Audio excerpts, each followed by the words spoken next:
Hi, everyone, and thanks for checking out this opening act session for AMEC's AI Day. This session will focus on the fast evolving role of AI in stakeholder intelligence. My name is Shahar Silbershatz. I am the CEO of Caliber, a stakeholder intelligence company. We are based in Denmark. My background over the last 25 years or so has been in brand and reputation management across several countries. Started my career in New York and then worked for about 10 years in London. And now I work out of Copenhagen for the last 15 years. So stakeholder intelligence is what we do, and we'll talk more about that today. But a couple of words about Caliber to begin with. We've been around for 10 years, and we essentially help build trusted businesses through brand and reputation tracking, analysis, and strategy. We do that across many different sectors and across many different countries. Work primarily in Europe, North America, and Latin America. And we use technology to automate, accelerate, and activate insights. This is something that is obviously applicable across different types of organizations, but at the end of the day, we primarily service CCOs, CMOs, and CHROs in our day-to-day work. So I mentioned the word stakeholder intelligence, and just to explain that, sounds like a fancy term, but really all it means is collecting and analyzing information about the people who matter to your business. This is something that we very much believe in, and we feel the benefits are a greater ability for companies to manage risks, to spot different opportunities when it comes to building stakeholder relationships and strengthening those relationships, making, of course, better business decisions, and ultimately building trust. So stakeholder intelligence used to be called maybe reputation tracking in the past. Brand and reputation tracking is what we called it for a long time. And there's a reason we actually started using the term stakeholder intelligence as this field evolves. And I want to talk a little bit more about the evolution of this field over the last 10 plus years. So in the past, before 2016, stakeholder intelligence really was more paper-based reports, PowerPoint reports based on traditional research. Traditional research, as you all know, is something that tends to be a bit slow, tends to also be expensive. And research was qualitative and quantitative interviews, whether those were phone interviews or web interviews or even face-to-face interviews. The problem with that type of stakeholder intelligence was that it wasn't done on a regular basis. It was done on a maybe once a year basis or on an ad hoc basis. And the bigger issue was the lack of explanatory power. Because of the lack of frequency and the lack of continuity, it was very hard to answer questions like why and what now. So why did the data change? Why did numbers change? Why did reputation change? What do we need to do about it? Very hard to answer that, and very hard to share data across company when it comes in a paper-based or PowerPoint-based format. So later on, 2016, Caliber was formed. Other companies came into the field, and this whole field started becoming more digitalized. What we were seeing, and certainly what we did at Caliber, was introduce digital dashboards. Those digital dashboards, at least ours, were always on, basically collecting brand and reputation data on a daily basis. And that allowed us to answer this question, why, to actually connect how data was changing with what was changing in the real world, different events, different activities, whether they were internal or external. That allowed us to explain more the results. And of course, it allowed for better decision-making for risk mitigation or for optimizing activities. Later on, and I would say that happened around 2024, AI, of course, came into the field, and that changed a lot. So today, we're talking through the benefit of AI, we're talking about the integration of multiple data sources, both internal and external. And that integration and the fact that we can do it in real time allows us to explain a lot more. It allows us to explain what's happening based on multiple data points. And it allows us to become more predictive and certainly more prescriptive in some of the insights that we're getting.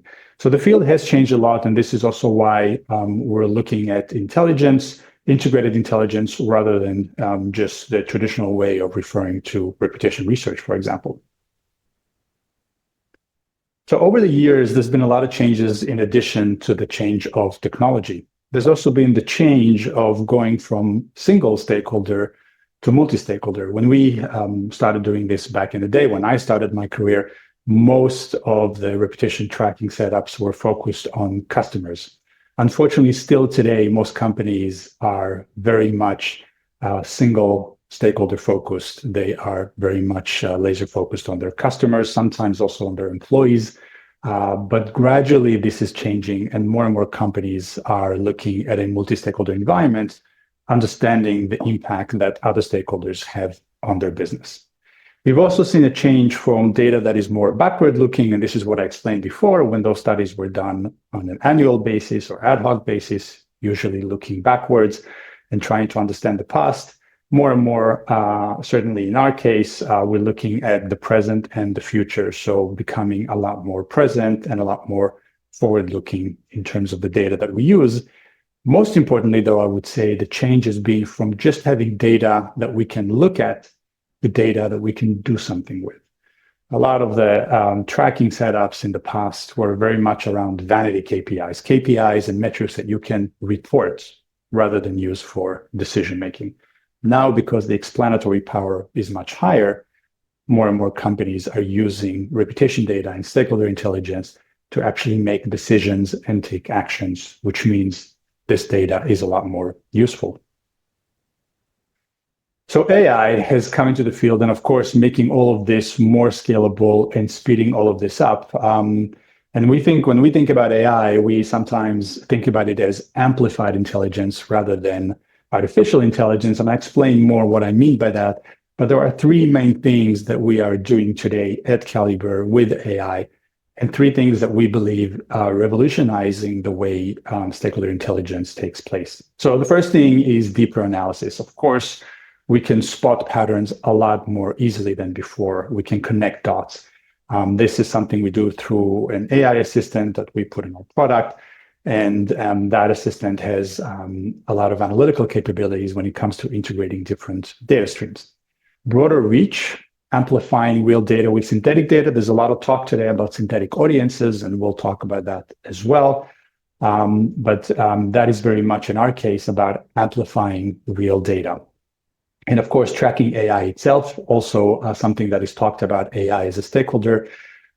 This is something that we're also looking at, but looking at AI as a channel rather than stakeholder. So we are building capabilities that make stakeholder perception data more accessible, more actionable, and we understand that this is increasingly around interpreting multiple sources of data and making it more and more scalable. So let's talk about each of those three different avenues that we're taking at Caliber to apply and benefit from AI in stakeholder intelligence. So first thing I mentioned was deeper analysis. Now we have pretty much re-engineered our product architecture, our platform architecture, to be able to incorporate a lot more data sources than we did in the past. Caliber data, of course, is still the main part of the data on our platform, the results of our daily surveys, quantitative surveys that we run online in 40 plus countries. And this is a big part of the data that goes in, but also our thought leadership, our cases, white papers, different reports, things that we are accumulating over time and that can help explain patterns in reputation. On top of that, we are adding external data. That can be data from different providers like media monitoring providers or providers that give us share price information. We also are connecting other World Wide Web sources into our platform to get information that can be coming from press agencies, media outlets. It can be our clients' websites. It can be their competitors' websites, industry associations, academic institutions, and so on. And of course, external data from our clients around their plans and budgets, around their strategies that also help interpret their own data. All of that goes into the data warehouse that then gets visualized on the platform and gets interpreted through the AI system. So for us, understanding reputation today means synthesizing signals from across the business environment, media sentiment, stock movements, commercial performance, and a lot more. This way for us of using AI, of course, makes it easier for our users to be able to access the data, to interpret the data, to visualize the data. But it also means that we can draw conclusions much more easily by cross-referencing different data points that help us explain why certain metrics fluctuate in a certain way and what our users can do about that. This is the major way we use AI for analytical purposes today. I mentioned also synthetic audiences when it comes to broadening the reach. So synthetic audience is something that is being talked about a lot more these days, being used a lot more. And there's different approaches for how to use that. In our case, unlike some other platforms, we're not moving toward synthetic-only data. For us, the validated approach is to amplify hard-to-reach samples without compromising accuracy. So what that means is that we realized based on tests that we've done that the only way for us to use synthetic data or synthetic audiences in a robust and valid way is actually to base them on the real data that we have in our database, which grows by millions of data points every month. Use our real database and use real stakeholder surveys, real humans that we interview in order to be able to expand and to amplify cases where the stakeholder universe is too small, or cases where we want a bigger sample to do more analysis. That makes our solution feasible in markets and segments where traditional sampling falls short because it's too small. The ability that we have to continuously update the synthetic models using our database of real perception data that gets updated every day, that benefit is that the synthetic models are more and more accurate. This way, we can make sure that the data that we are projecting is valid and stays robust. In some cases that I'm showing here, for example, if we want to have a reputation tracker focusing on healthcare providers, and healthcare providers is a small universe, of course. And if we want to do it in a certain market where there's not enough of them that we can survey, we would use the small sample and then use the synthetic models to amplify that onto a bigger sample that can allow some robust analysis on an ongoing basis. This is how we use synthetic audiences today. We don't replace real data, we actually amplify it. When it comes to treating LLMs or AI as a stakeholder, we take a slightly different approach. This is a third way that we implement AI in stakeholder intelligence in our business. And we basically see LLMs as a channel or a touch point rather than a stakeholder. So obviously, as we know, stakeholders form perceptions of companies. And by stakeholders, I mean people form perceptions of companies. Through an interaction with many different touch points, many different channels. Those interactions shape their opinions, and this is how they form perceptions. This is what we call reputation. Some of those channels you see here, that can be using the company's products or speaking to sales staff or customer service for the company, hearing about the company in the media or hearing through word of mouth from people that you know or from different experts. It can also be going to the company's website. It can be seeing advertising from the company, a lot of different things that would actually impact our perceptions of a company. And when it comes to that, we see AI chatbots, LLM chatbots, as one of those channels. They don't actually have perceptions themselves. They just amplify other people's perceptions. So LLMs are another channel that surfaces and amplifies the perceptions of real people, not a stakeholder in their own right. This is our philosophy about that. So LLMs can and should be measured like any other touch point, but they should be measured as a touch point that impacts people's perceptions rather than measured as its own stakeholder. And that means that for us, we measure LLM sentiment like we measure media sentiment and media tonality. In the same way, we look at LLM sentiment rather than as its own stakeholder. It also means that we can understand our stakeholders' perceptions when they are interacting with LLMs. So just as we segment stakeholder perceptions based on interactions with other touch points, we also segment them based on interactions with LLM chatbots. So that allows us to understand better the volume of interaction through LLMs for any particular company and the impact on the company's reputation through those channels. So these three ways are definitely revolutionizing the way that we're looking at stakeholder intelligence. But we do think that there are a few things that are important to take under consideration when we think about the future of AI and where this is going now. So the first factor that we think will affect the success of the future of stakeholder intelligence is whether companies manage to keep it real. So as I mentioned, synthetic data cannot replace real people. And it's important that we remember that the human element, the human input is very, very important. That is, at the end of the day, what keeps insights honest and real. And this is something that is important to keep in mind as we go forward and as we use more and more synthetic methods and artificial methods. This also connects to the second success factor, which is making it human. So obviously, as everybody talks about, as AI grows, human judgment matters more than ever. Human judgment matters not just for oversight, but when we talk about reputation building and trust building, at the end of the day, these are human qualities. Trust is a human quality. Empathy is a human quality. And we need to remember that at the end of the day, building reputation also revolves around emotional intelligence that we have as humans. So the human component is very important to keep not just in the loop for oversight, but also to keep as a main tenet of building trust with our stakeholders, because we need to make those decisions as humans and make sure that they have the right effect. The third success factor is learning to not just generate a lot of data, but actually manage the data that we generate. This is something that we've always struggled with, our clients always struggled with, and we see that still being the case today.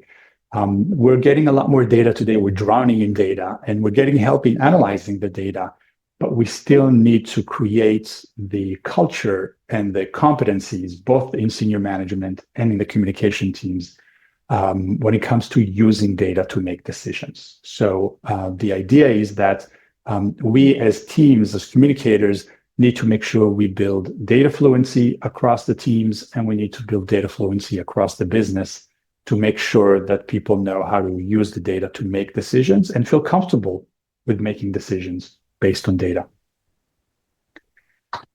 So what is the future of stakeholder intelligence? In our case, when it comes to our platform, it's getting quite complicated, as you can see on this slide, and it looks like a very messy visual. But at the end of the day, this is a way for us on our platform to allow our users to unpack all the different elements that impact their company's reputation every day. This is, of course, something that builds up, and this is not always how it would look like when you look at it, because you would use it layer by layer.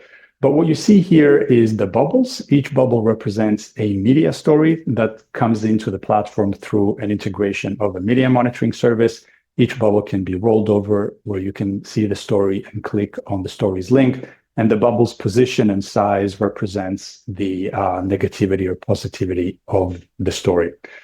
The blue lines represent the company's reputation and familiarity, and that's, again, generated from our daily surveys of real stakeholders around the world. So you can see how your familiarity and reputation develops every day, every week.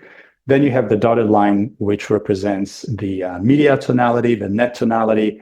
The red line that represents the LLM sentiment, so similar to the media tonality, but just the tonality about your company coming from the different LLM chatbots. And then you have the black line that represents the share price. And again, share price is more and more important for communicators to also understand the connection between reputation and the commercial perception of the company through the markets. Then you have the boxes there, and the boxes, each one of them represents an event or a campaign that the company has marked. And this is something that our users mark themselves to be able to understand when there's fluctuations, what is actually happening on their side or what's happening in their industry. All of these elements together basically allow our users and allow the AI tool that gets the AI assistant that gets informed by all of these data points to understand what's happening and where action is needed to either mitigate or optimize effects. So to summarize the key takeaways, Number one, to measure the impact of chatbots on your platform, treat them as channels, not stakeholders. Two, focus on AI-enabled measurement tools that help draw conclusions from multi-source data rather than predict the future.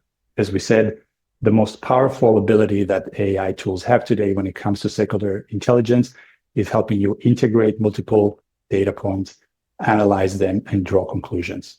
Three, stick to synthetic data that amplifies real data in order to avoid reliance on false inputs.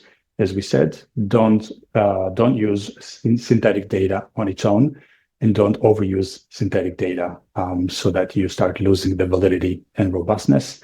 Four, don't forget the human element, oversight, empathy, judgment, trust building, as we said, human qualities that require a human involvement. And five, build data culture, both in your team and among senior management. Without it, everything else doesn't matter. I hope you enjoyed the talk. Happy to take questions if anybody has through emails or any kind of interaction, communication that you want. You have my details here. It'll be part of the program. And I wish you a wonderful AI day with AMEC. Thank you very much.